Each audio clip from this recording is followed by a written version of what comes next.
Hey, welcome back. It's GMIHub Online, and I'm your host, Cheryl Duick. I'm so glad that you are here joining us. Today's topic, we're going to be talking about impacting the world through the music with the message of the gospel, through gospel music. And I'm so glad that you are here. So, I'm all excited. But before I go and introduce our guest, let me introduce to you my wonderful co-host, Dale Borland. Dale, where are you? Hello, I'm doing well. Thank you so much. This is going to be a great show. I just want to remind you guys that we are live on YouTube right now. And so if you're watching, thank you for doing so on YouTube. Don't forget to subscribe, and you can take a look at all the great videos we have here. It's just an amazing amount of commitment on our part to put these videos together. We just want them to be there for you to check out. Great conversations. Now, also want to let you know about the GMIHub.ca. That is our information about what we are doing. There's a website. It's a place to go for you to find out more. At GMIHub.ca, there's a place for you to connect with us. So once you get into there, give us your email. We'll get a chance to have a relationship with you, a rapport that will be ongoing. It'll be something that I would love to have conversations with you in the future. So let's just do that. You can actually email me there at dale@gmihub.ca. Anyways, so there's lots of great things for us to do, but I want us to start that journey now. I want to let you know, subscribe right here and hit the notification bell and let us know on the chat how you're doing, and you can ask a question. Yeah, and we can contribute to the conversation. Wouldn't that be cool? You could actually be like you're with us on the conversation. It'd be so cool. I'm looking forward to the rest of the conversation. I'm so glad you're here with us as we enter into this conversation on GMI Hub Online. And we're also broadcasting on Facebook, I believe. Yes, we are. And if we are, welcome Facebook watchers as well. It'll be awesome to hear from you. And if you have any questions or comments, please put them down in the chat or in the comments below. We'd love to hear from you and answer any of your questions back here. So, Dale, I am excited about this because when I get stats about music in general and how far it is reaching and how powerful music is, I sit there and think about music with the message of the gospel and say, how much more effective is the music that we have, or the music that is created in many different styles, but has that message of hope, that message of love, that message that is so positive compared to some of the other things that are out there right now. How much more powerful that could be. And so I'm excited to have our two guests that are with us right now. And it's interesting because they're from opposite ends of the world, and they use their music, or they support people that bring their music to other sides of the world. So it's like a crossover. It's really awesome. So so both of them, if you've been watching our artist showcases, then you might recognize them. We have Mary Ozaraga, all the way from the Philippines, that is tuned in with us. She was with us back in May of last year. And if you were with us watching the artist showcases, she was singing her songs all the way from the Philippines, and 12 hours away from here in North America. We were just clapping and jamming with her, and we were just so excited to have her with us. And that's just one example of someone who just plays her music all the way from the Philippines, and she's reaching us here. Mary, I'm so glad that you're here. Thanks for joining us. Say hello. Indeed. Hi everyone. Yeah, thank you so much for having me. Yeah, I really appreciate this. Oh, we love having you, and I'm so glad we were able to arrange having you back. And we indeed. have on this end of the world, we have Trevor Dick, who is a violinist. He plays acoustic violin and electric violin, but more importantly, he is the founder of Flying Bow, which is an organization which supports artists that want to use their talents and their music to reach the world, on a missions kind of mentality. So I'm so glad that Trevor is here to speak, because he can speak from multiple levels about all these different artists. So Trevor, thank you so much for joining us. A real honor to be here. Yes. Awesome. And great to meet you, Mary, and great to see you again, Cheryl and Dale. Yes, indeed. That's awesome. We're glad to have you here. We're excited. Indeed. And you know what? We want to give you the chance to share from your hearts about this topic.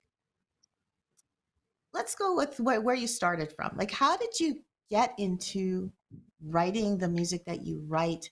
How did you get this heart for missions? That's kind of one I want to hear from you all. Um, Mary, can we start with you? Sure. Sure. Um, I've been trying to retrace like how God has been kind of orchestrating these things and where it started. As much as I like to say, I started writing music 7 years ago, but I can see, even way before that, even when I was a kid, how God has been kind of slowly building up the story, this part of my story. But going back to just writing music, when I became a Christian, right before that I was writing rap and rap and poetry. That was mostly it. I wasn't much into singing, really. But You're a when I rapper? came to know the Awesome. Lord, I tried. Yeah. Awesome. Right. Oh, when I came to know the Lord, there was just like a good period of drought where I tried to write. I really tried for a good 10 years. I couldn't come up with anything, and so until 7 years ago, and I guess it all came together when God was redeeming me from brokenness and got an opportunity to play percussions for this who eventually became a friend. There's like a big name artist here in my country, and I got to play percussions for like a once in a blue moon opportunity. But they kind of like triggered something.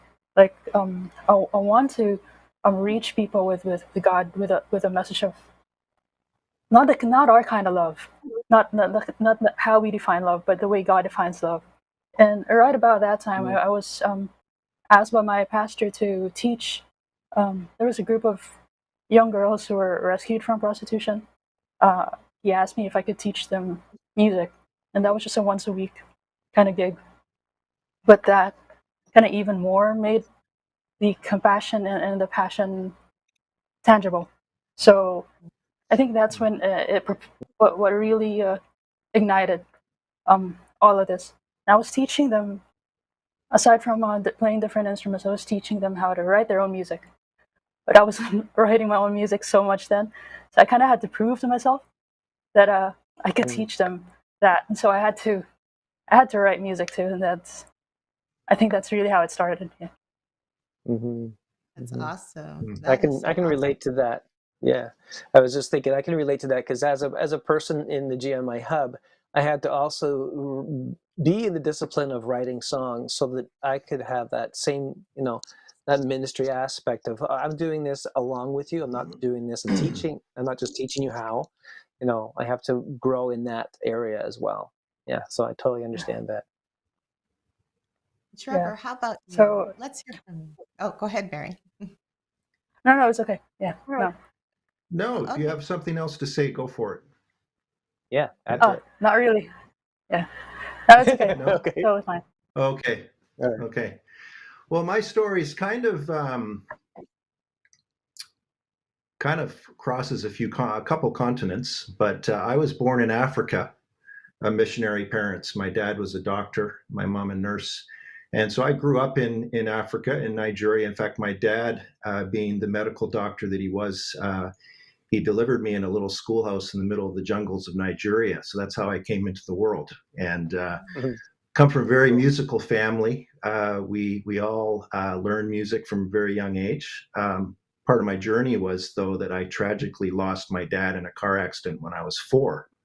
And then we all moved back to Canada, and but continued that just love for music as a family. Music really actually brought us a lot of joy, especially in the tragedy of losing my dad. And we used to sing and play instruments together as a family. My mom started me on the violin when I was 7 years old. I had a special gift. But from a very young age, I used to tell everybody that I was going to be a doctor just like my dad, because God had put a real seed and a desire and a calling in my heart to do mission work. And so as I became I was really a child prodigy in many ways, just very good at the violin. I was winning all kinds of competitions from a young age. And my teacher at the time was really encouraging me to pursue this. I had a bit of a little bit of a crisis in a way in my life where it was sort of like, well, but I have this desire to be a missionary and follow in the steps of my dad. I actually used to keep his microscope under my bed, and I'd pull it out once in a while, and I look at gross stuff like, boys would look at, like pieces of skin and bugs and whatever like that. And I used to tell everyone, I want to be a missionary. And so when I felt that God was calling me into music, I thought I was giving up that dream to do mission work. But anyway, I pursued this dream to go into music. I went through University of Toronto, studied professionally, got an education degree in the end, and but also studied arranging and writing music and all sorts of things there. And that was just extremely amazing, powerful. I see how the Lord's kind of shaped my life just with all these various experiences. And but anyway, to make a long story short, God just called me into full-time ministry. I started to do more and more playing, and then the doors started to open to perform internationally. And I started doing mission trips and partnering with mission organizations and going, to South America. South Africa was my first mission trip. And I've just seen how God can use my music just in an amazing way. And because I was born in Africa, I've always been really drawn to kind of like African rhythms and sort of more world-styled music. So I'd call myself a world sort of fusion progressive rock violinist. And so I kind of use all those various styles and kind of weave that into my writing. And so that's how the Lord's been using me, and that's been a bit of my journey. And I'll tell everybody out there right now that Trevor is my favorite violinist in the whole world ever. All right, thanks, Dale. Well, you know what? My personal experience with your music was when you came at our last artist showcase. And I was absolutely blown away with the sounds that you made. I said, I didn't know violins can make those sounds. Like, it was amazing. Yeah. And what I find amazing as well is, like, it is all instrumental. So in some ways, your music transcends just every language, so to speak, right? Because it's really the violin speaking. And I know I was watching a video, and I didn't capture the clip for it. But I remember passing through and seeing a video where I believe you were playing the music and people were just being drawn into an event. Like, it wasn't even your event. It was somebody else's event. But because you were playing, people were drawn in. And because they were drawn in, they were hearing the gospel. They were getting prayed for. I mean, God was just doing amazing things through that. So I was like, praise God. I was just thrilled to see that, We want to just invite those who are watching right now, after broadcast is done, go back into our library of videos, and you'll actually look at the showcase, and you can see Trevor's performance, and you'll get an opportunity to see what we're talking about. Yes. And Mary's as well. That's right. Mary is also one of the... That's true. That's right. No, I'm looking forward to actually watching Trevor's. Likewise, Mary. Yeah, that'd be great. We'll exchange. So actually, Trevor and I we've worked in one project together, not like together like simultaneously, but we were in one project, a friend's project, John Hetherington's project. So actually got to hear. Didn't realize Trevor's. That. It was the Pretty Brown project. I think right. John got you in. And I mean, like, when you say you were blown away, I was blown away with that. What his violin playing just added to the track. That was just, I don't know, amazing. Awesome. It's great. That was neat. That is awesome. So neat to know you guys work together. That's cool. Yeah, that is like, I didn't even know that. Yeah. Who would have known? I know. But you know what? One of the greatest thing about I know your hearts. You got the same missionary heart about what God's doing through your music, and that to me is a really cool foundation. Really cool. It is, and that's what brings me to this question: as you are composing and writing songs, what's in the forefront of your mind? Are you literally thinking about the audiences, for example, that you're trying to reach? Do you even know in your mind exactly, today I'm going to write a song for people in Africa, or I'm going to write a song for hurting women, or anything like that? Like, do you have that in mind when you're writing your songs? Or is there something else that helps? Like, if something else that helps trigger your songwriting? Trevor, how about we start with you? Sure. Yeah, that's a tough one. As an artist, I write what I feel God's calling me to write, first of all, and I write in a style that is just naturally very global in nature. But having said that, my latest album that we released as a band was it's called New World, and it was actually meant to be used for our mission work globally. So a number of the tracks on there are very, very African sounding. A number of them sound very Latin. Some of them sound more sort of, just progressive rock, sort of pop.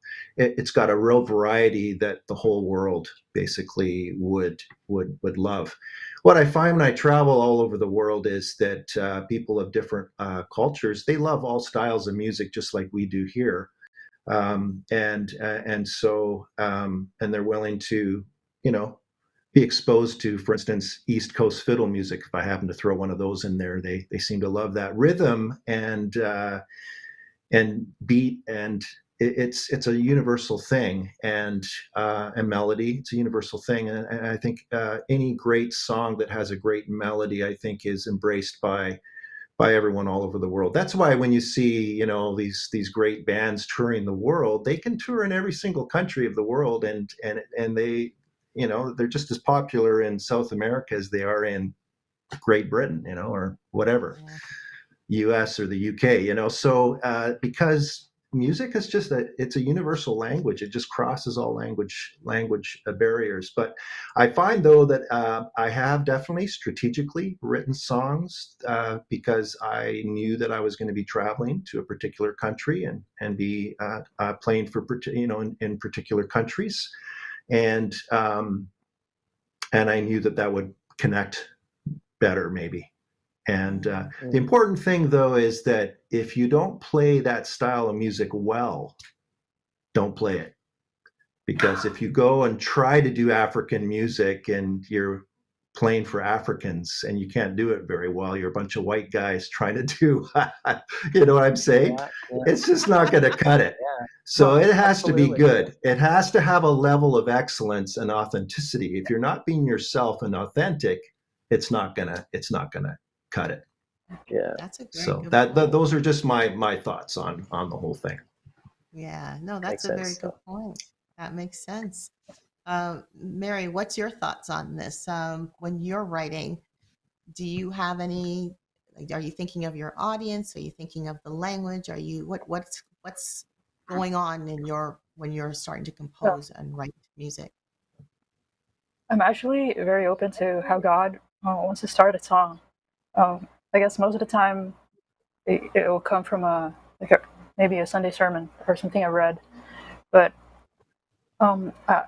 it has happened where, say, for example, the song that I wrote in my native language, it was the only song that I wrote in my native language. I wrote it for the young girls that I was teaching, and because I wanted them to experience and understand how they can be new creation in God, and not remain as victims.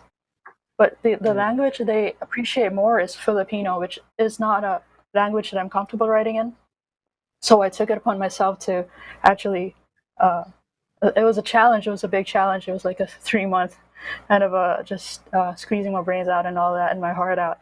But so it has happened sometimes when it's the audience that I'm thinking about. Like, say right now, I'm working on a song that I hope will speak into the baby boomers kind of generation, where there's going to be sickness, there's going to be the prayer for healing, and I'm trying to tap into maybe like a 70s sound or something, just so it's something that they would want to hear. So it goes different ways. It could be start with a melody, start with a percussion beat. That but I'm always kind of asking God, where do you want me to take this, Lord? What is it that you want to say? Who is it that you want to reach with this? So it comes back to that. It always comes back to that. Yeah, yeah.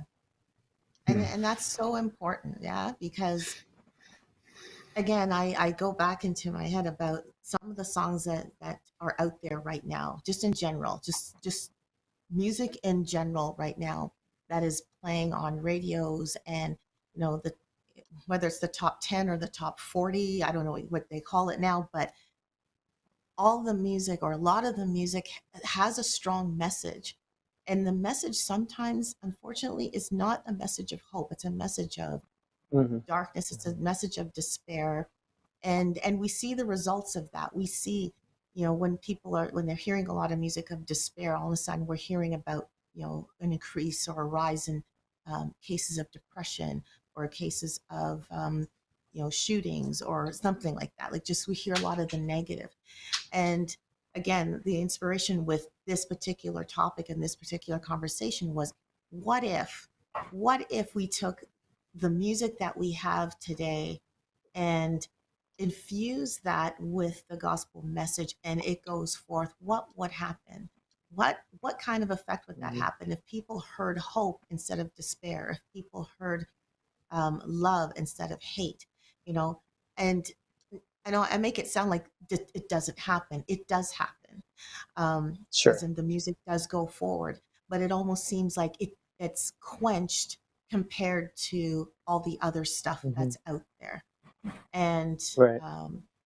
and I want to figure out a way, like what's a way that we can empower that a little bit more. I don't know, maybe that'll come out in this conversation.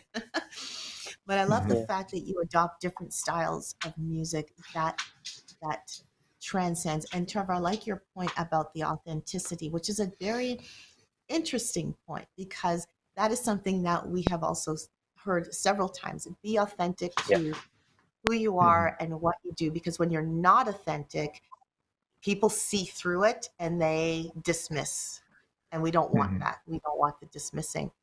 So that, I guess that brings another interesting question, because I guess I would have thought that yes, going to a different country, I'd want to try. If I were going to Latin America, I want to try and sing Latin American. But then again, I can't speak Spanish, and and I Hmm. may hear the Latin beat and I can probably adjust to it, but I don't. I know what I can and cannot do. So Hmm. if I Hmm. tried, would it be that was a very nice Right. try, pat on the back, Right. see you later, Be or would that? disingenuous. Yeah. It might be a challenge to actually warm the people to have someone go up there and do a really bad job of their style of music that they like. So yeah. Yeah. Hmm. It'd be almost Yeah. like trying to speak their language, right? Right. Yeah. Exactly. Hmm. And So, Hmm. it's interesting because I was doing some reading today as we were thinking about this topic. Um, it, it's documented that they're saying that studies have shown that people who listen to uh, religious music have a better self-esteem and they have a stronger understanding of their personal personhood. It's really interesting, this little study that came out. Even from the ethereal music back in the beginning Hmm. of maybe Christian music, when there was choir voices and it moved into instrumentation, um, the Christian community always challenged change. And I don't know if you know this, but when I was growing up in the 70s and 80s, the Christian artists that were coming out had a really bad, um, there was a bad response from the Christian community because it was like they weren't ready to accept the style of music. And that's always been a challenge, I think, in the Christian music scene, moving to a new way of doing it. We are at a place, I believe, in music today, and that's why this topic is really important. That we're in a place in Christian music today where I believe things are changing. There's a something happening, especially within our college and careers age, the 20 to 30 somethings. There's something powerful happening, and it's needed. And it's just, I don't know if you're sensing that as well, but there's like, because of these worship services that are popping up all over the place that are running on for days and days and days, God is doing something, and it's like it's serious, it's happening, and to be here in this time and the age is just it's a little unsettling, but it's also, you realize, okay, it had to happen. The Spirit of the Lord is being poured out, and so anyway, I'm excited about what things are yet to come. Yeah. Yes. Mm-hmm. I have another question. So now that brings about the question of relevancy. How important do you think it is for music with the message of the gospel to be relevant to maybe the styles of music that the people you're trying to reach are, like, what they listen to, if that makes any sense? So, um, for example, if you're wanting to reach youth and you know that they listen to a lot of, I don't know, rock music or rap music, how important is that to you, or in your mind, of of having music like that, for example, that reaches those kind of people, but having the gospel message? Do you think that's relevant, or do you think it's the opposite? Just be authentic to whatever God's calling you to write and how he wants you to write, and just trust him to do the rest. Mm-hmm. Mary, what do you think? Yeah. Oh, okay. So I'm not really that very much versed in music and music styles, but I've recently been told that I write more pop. My songs are more pop than any other. So I didn't know that. And if it is pop, so it's popular. It's supposed to be like the popular culture. For me, I guess from my heart really is I don't write worship songs. I'm a worship leader, but I'm not into writing so much of worship songs that can be sung in congregations and churches.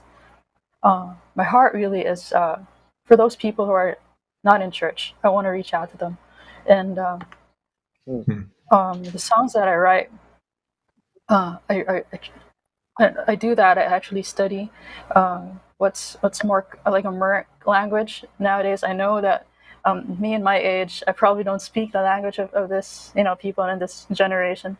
And but one way I've done that is actually I play with a lot of kids and just see, what are 7-year-olds, 10-year-olds kind of talking about right now, and uh, hopefully, I'll be able to write the songs that I'm writing are not within my age group only, but hopefully they are songs that speak into the younger generation.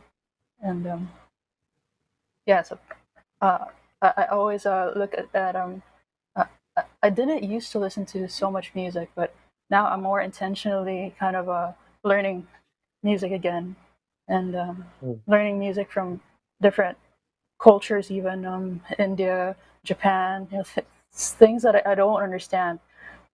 Hopefully, to be able to learn and not to the point of mastering them, but be able to um, put it in my language of music. Um, Yeah. when Trevor said Yeah, so earlier that you have to be authentic in that, and I truly believe in that. I think music and songwriting and anything else that you want to speak, kind of like the language that you want to speak with, um, even music, songwriting, that even the playing of the instrument, it has to come to a point where you actually can play them, can sing them, can write them, where it's almost like your second language. It's as natural as your second language, because if not, then you're definitely not going to be sounding authentic, and people are gonna, you know, people are gonna nitpick on those things, which is probably what's gonna keep them yeah, from listening to your. well, that's a Yeah. good. I think it's a great point. The thing is, if Mm-hmm. you're looking at being relevant in our culture by being aware of the different sounds and how songs are now produced, that would be just a smart place for a musician to be, to understand what is out there as far as styles and the way that things are produced. There's so many things that are in the public right now that maybe the non-Christian aspect of it is there's foul, disgusting lyrics, but you have to think these songs are popular, but not because, well, partly because of the the spirit that's behind it. But if you look at the production quality and how it's done, and you can dissect that, and if it's something that resonates with you and your abilities, and there's no, like, I think there's a possible, we can always glean something from what's happening in the current culture. Totally agree. Yeah. Absolutely. Yeah. Trevor, any thoughts? Well, just want to unpack that a little bit more there, Dale, what you just said. One of the dangers, though, that can happen with Christian artists is that we just basically copy culture and are actually a couple years behind the trends because it takes a couple years for that music to come out. And, you know, that's happened since the beginning of time with Christian music. Like, I remember there was a band called Silverwind. I don't know if you remember them, but they sounded exactly like ABBA back in the 80s. But they were a really popular Christian band. So there's been many kind of copycats, Christian versions of the secular artist or whatever. And I've always kind of thought, man, as Christians, we should really be leading the way. If God is empowering us and through His Spirit enabling us to write great music. At one time, the church did lead the way in art, in all forms of art.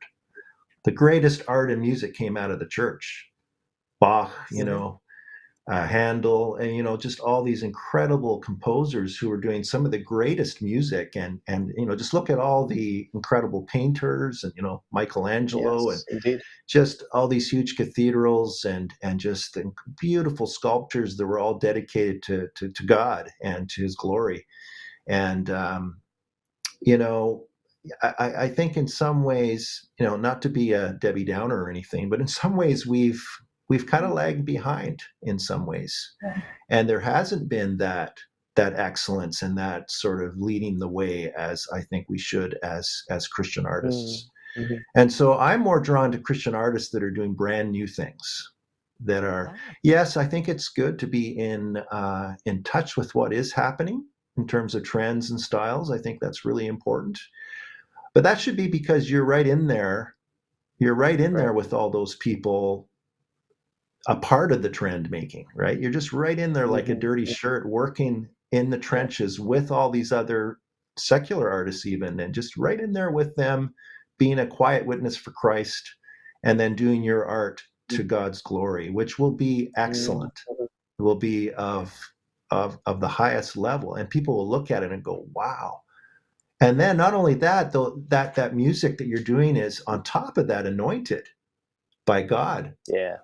And people go, wow, there's just something really special about that music. I can't put a finger on it, but it's just, I'm an instrumental artist, and, I'm not singing any lyrics yet. I've had people come up to me after a concert and say, I can't put a finger on it, Trevor, but there was just something very special about that performance. And they're not believers, right? But they just couldn't put a finger on it, right?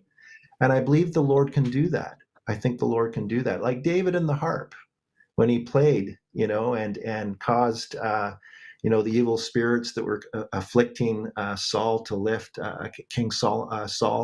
That was, God was working through David in this just an incredible way. I bet you that music was incredible. And I think the Lord, it was anointed and powerful. He was playing in front of kings. It had to be of the highest excellence, right? And I think that's just something I wanted to share there. And I completely off topic here. Bit off topic. What was the question again? No, it was actually, you weren't off topic, because how important is it for?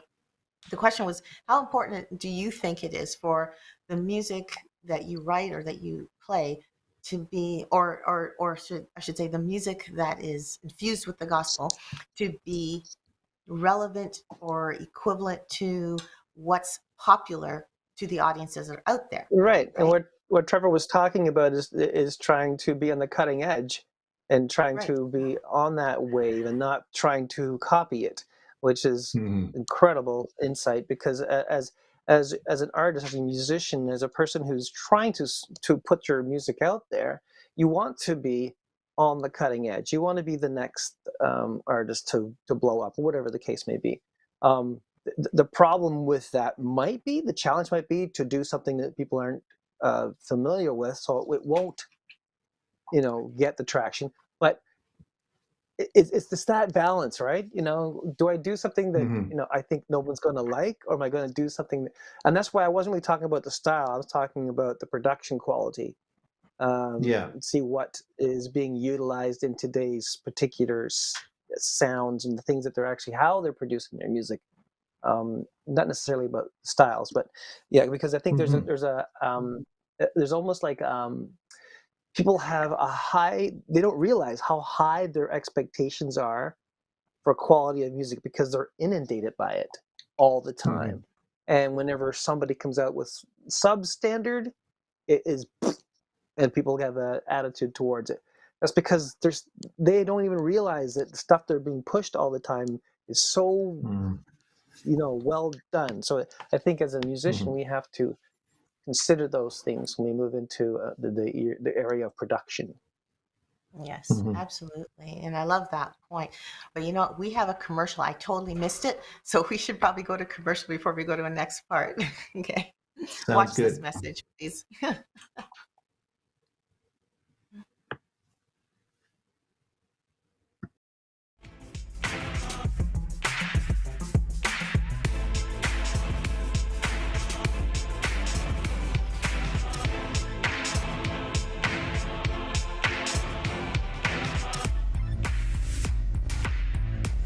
Find out how to submit your song, go to www.gmihub.ca today. GMIHub Family Christmas, Volume 4.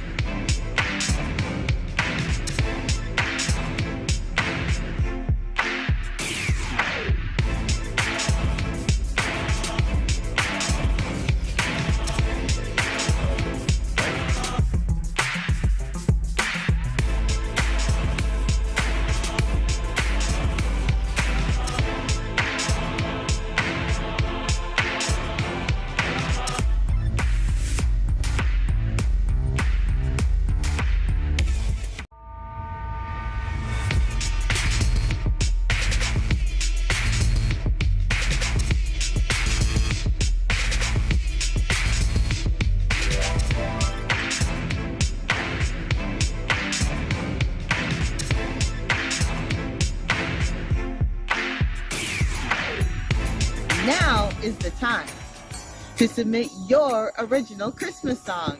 The Who is You. If you're a songwriter and would love to be a part of our Christmas compilation project, then you're in the right place. Where can you submit? GMIHub.ca is the place. Please visit our website at GMIHub.ca and click on Family Christmas to find out how you can submit your song today. You could be a part of the GMI Hub Family Christmas Volume 4.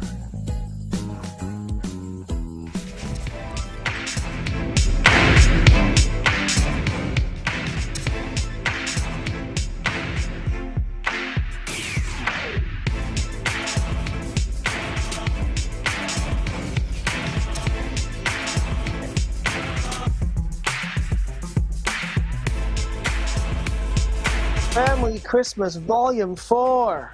Family Christmas Volume 4. I'll tell you, I want to hang my Santa hat here for a second. If you are an artist and you write music, this is a great thing to be involved with.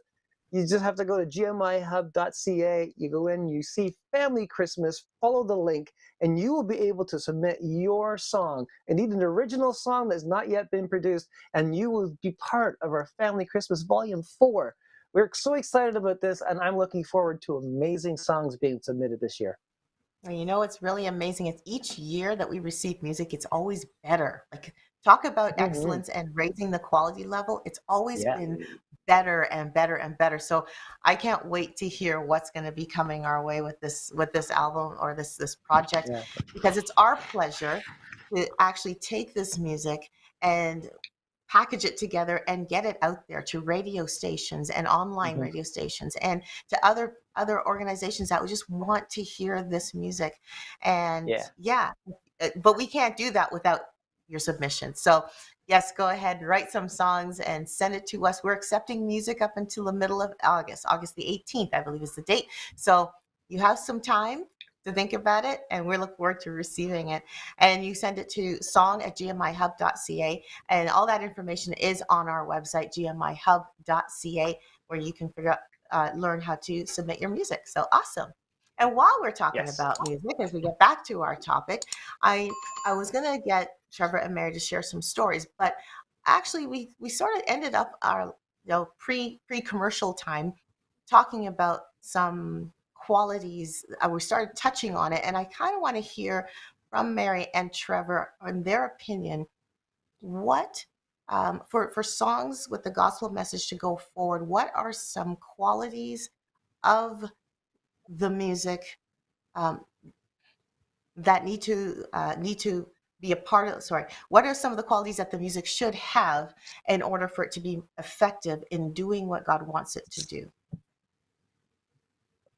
I don't know if that makes any sense. So what are some qualities that you think should be a part of a song that that is infused with the gospel message? What are some qualities that music should have in order for it to be effective to go forth in doing what it is supposed to do? Mary, you go first. I was hoping you wouldn't say that, but that's might need a lot more thinking than yeah. So what qualities? I guess for me, one has to be well written. Has to be a well written song, because there's so many great songs out there that are so well written, and for me to even have to even be worthy of being listened to, it has to have I have to put in the time to actually write it well and get it produced well, because it could easily get lost in all the 60,000 songs that are released every day. I heard that's the amount of songs that are released every day. But more importantly, it has to be anointed. It has to come from God. It has to be something that I mean, this is my personal opinion, and I guess this is for me and my personal walk in music. It has to the message has to come from God. It has to, because if it relied solely on my passion, it would be so limited. My passion is so limited. So I always have to tap into God's heart and into God's just love for people, because then the creativity would be limitless. The message would be would reach more, or be more shared, and trusting just how God will use the song and where He will take it. But yeah, language too has to be written in the language that you're hoping to that the listeners will really understand.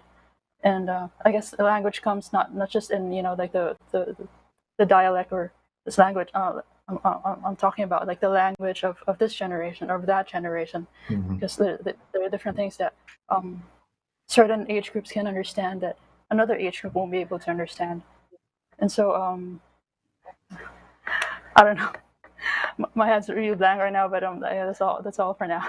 That's all I can say for now. Yeah. Hopefully it makes sense though. No, that makes sense. That did. Yeah.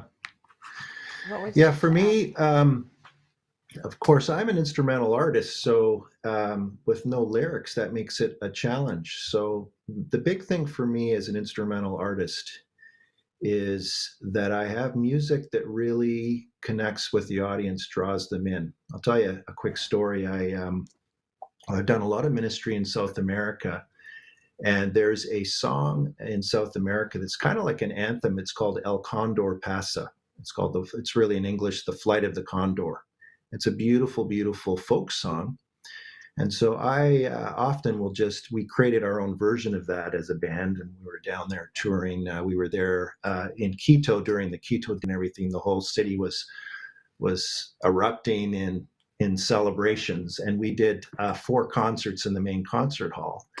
And when I played that song with my band, the whole audience just went crazy. Because I was doing their music that they just love. And from then on, they were like, I had made that connection, because I had basically taken the time to learn some of their own music that they love.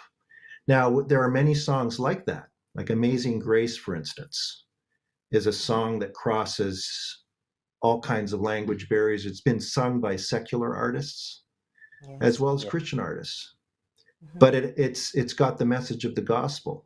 And so you could get away playing Amazing Grace. I could play Amazing Grace on the violin anywhere in the world, and that would be powerful. And you'd be really in a way playing, the gospel message without any words, because people would be reflecting on the words. Or another great song, a gospel song, is His Eyes on the Sparrow.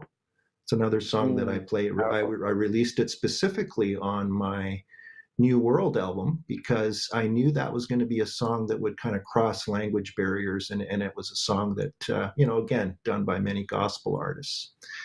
But when it comes to music with lyrics, tell you a quick story. I was at the Beaches Jazz Festival probably about 10 years ago, and the Toronto Mass Choir had the main stage. First of all, I was blown away that the Toronto Mass Choir could sing music all about Jesus at a jazz festival. If I got up there and played a few violin songs and then presented the gospel, I'd be kicked off the stage. But because gospel music, like Black gospel music, has been so embraced as a style of music that just is okay to do at a jazz festival or a blues festival, whatever it is, God has kind of set that Black gospel music apart for himself to be able to be used in this way. And I think that's amazing. And so with Flying Bow, as you know, I'm the executive director, artistic director with Flying Bow. We have 2 Black artists with us, Michael Austin Harris and Varese Vassell Bowen. And they're both doing, Michael is much more of a pop worship artist. Varese is much more in the whole gospel side. She did a huge Christmas production. She does it every year in Guelph, called Joy in the City. And it was packed. The place was packed. Many people there were not believers. And yet the whole concert was about Jesus, and they just loved it. They absolutely loved it. She did, a version of Silent Night that was reggae, It was just beautiful. And so it's possible to, I think God is he's at work. And he's using certain styles of music to be able to kind of cross into some of these sort of secular platforms and kind of embraced. And people hear the message of the gospel. I think that's paramount, that if it's gospel music, that we're actually presenting the gospel, like the truth of what Jesus did on the cross for us, that he died, that he rose again, that we need him, that for God so loved the world that he gave his only son, that whoever believes in him should not perish but have everlasting life. That's the gospel. So somehow, whether it's me through a translator, after I play a song that really connects with the audience, I share my story and I present the gospel. That's powerful, because I made that connection. God's prepared the way, and then they can hear the gospel just through my own personal story and journey. Or it can happen through the lyrics of the songs as well in an incredible way. So God uses both. And so those are my thoughts. Sorry, it's a little bit long-winded, but those are just a few thoughts. That was perfect. It was absolutely perfect. Yeah. And we need to understand, I guess, the part that we don't understand, the Holy Spirit is able to add to, able to multiply it.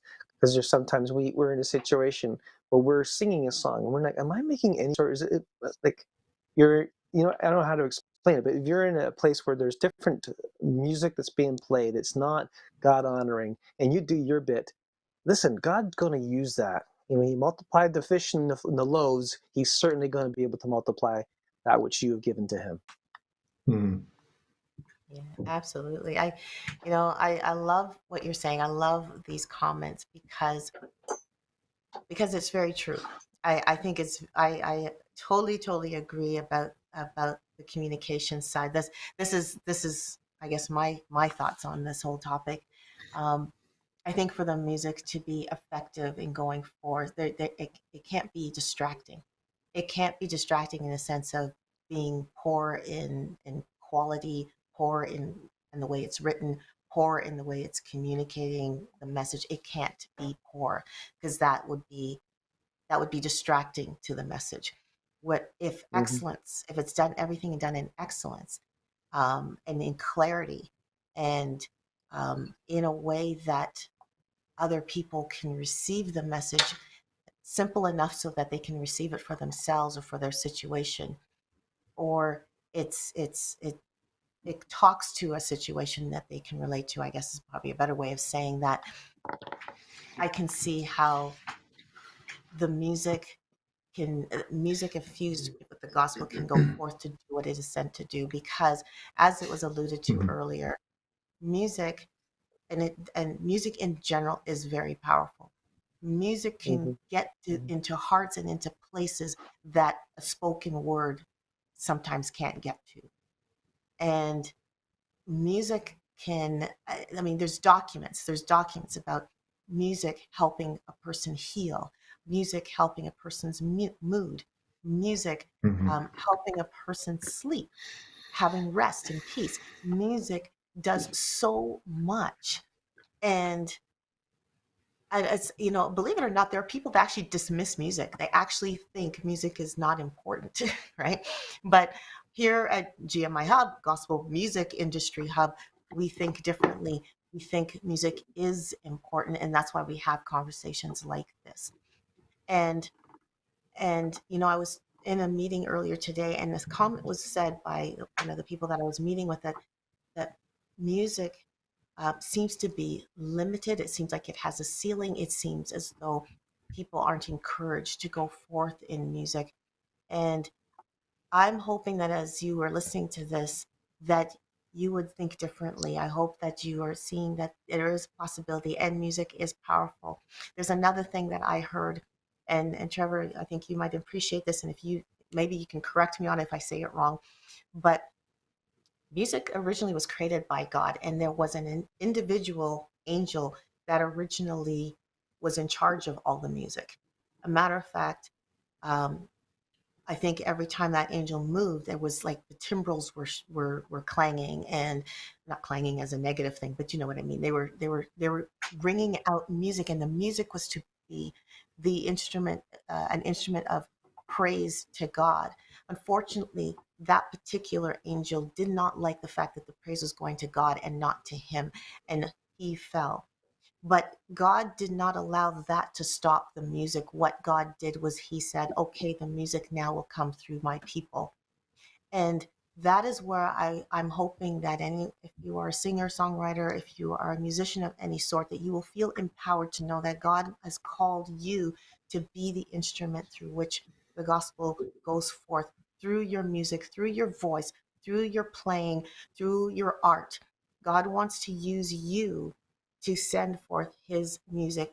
And please do not feel discouraged by this. Do not feel that you're alone. You're not alone.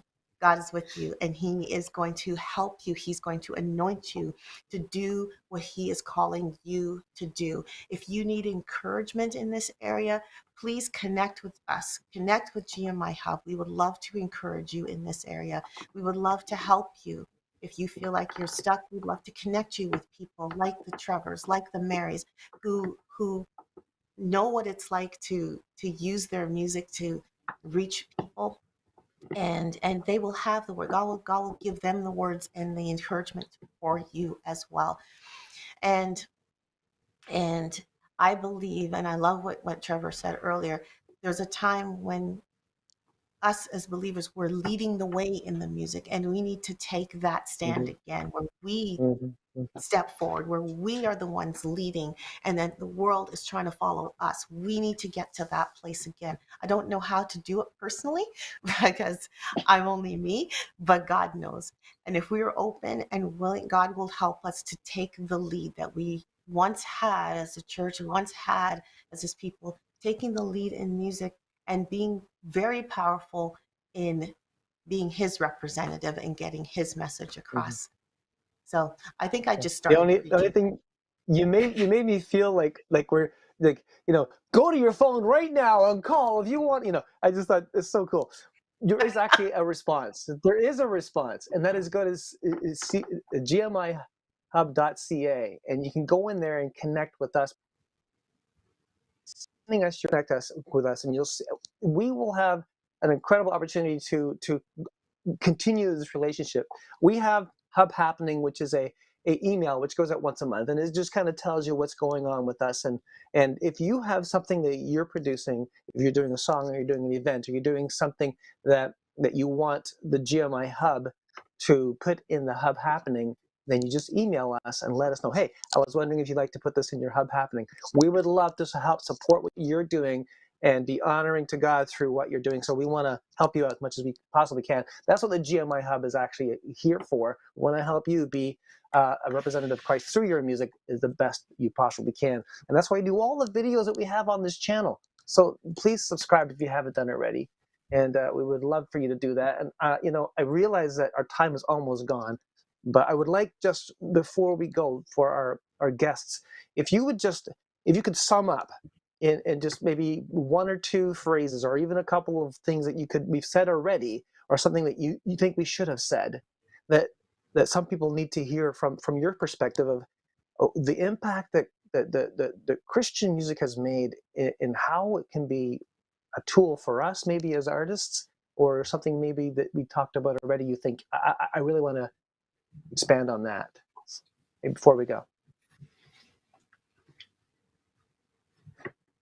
Mary, you want to go first, or? No, you can go first. Okay. Well, the one thought I had is this. When Jesus said the final words of Jesus to His disciples, when He said, go into the world and preach the gospel, He wanted us to go with the gifts He's given us, the way He's wired us, the way He's called us. And if you're a music artist and God's wired you that way, then you can have an incredible impact, called by God to go into the world and make a difference for Him, to win people for Christ. And so that's just a thought that came to mind, that calling applies to all of us, with the way we're wired, the way we've been called by Him. Yeah. I love it. I could have said that better. I hope that I had gone first. But I guess for me, God is a light, and there's so many dark places in the world right now.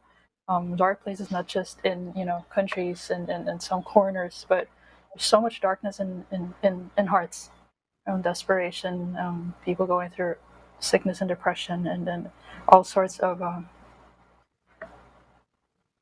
deception, even, and how the world is run, and all the immorality. And I hope that as musicians, and I may not be able to travel like Trevor can, but I hope that we take it upon ourselves to be in that mission, to bring that light, to intentionally write with that light, and bring that light wherever it's needed. Yeah. This Amen. little light of mine, I'm gonna let it shine. All right. That's what I'm sounding in my head as you were talking, because it's exactly what we need to do. We need to go and be a light to the world, and salt and light. Let's do that into our music. Let's be that the light in the world. And absolutely. So I want to that's a perfect note to leave everything on. The conversation, wrapping it all up, is if you're a musician and you're called of God to do something for Him, be that light. Be that light. And thank you so much for joining us. The GMI Hub is here on a weekly basis. Next week, Cheryl, what we got coming up? it's International Jazz Month, so we got some jazz artists that are going to be coming and joining us and sharing their thoughts and their experience on jazz music and the gospel. So it'll be fun. It's gonna be so cool. I can't wait. It's going to be so cool. So we're looking forward to you to joining us again next week because we talk about jazz music. That's going to be so cool. Get some swinging going on. It's going to be fun. Awesome. So it'll be awesome. So we will see you next week. Have yourselves a great week and tune with us next week here on GMIHub Online. Bye for now. See y'all. Thank you. God bless.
Now is the time to submit your original Christmas song. The Who Is You. If you're a songwriter and would love to be a part of our Christmas compilation project, then you're in the right place. Where can you submit? GMIHub.ca is the place. Please visit our website at GMIHub.ca and click on Family Christmas to find out how you can submit your song today. You could be a part of the GMI Hub Family Christmas Volume 4.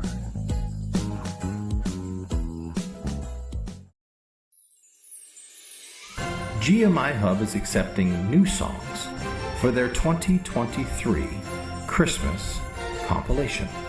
To find out how to submit your song, go to www.gmihub.ca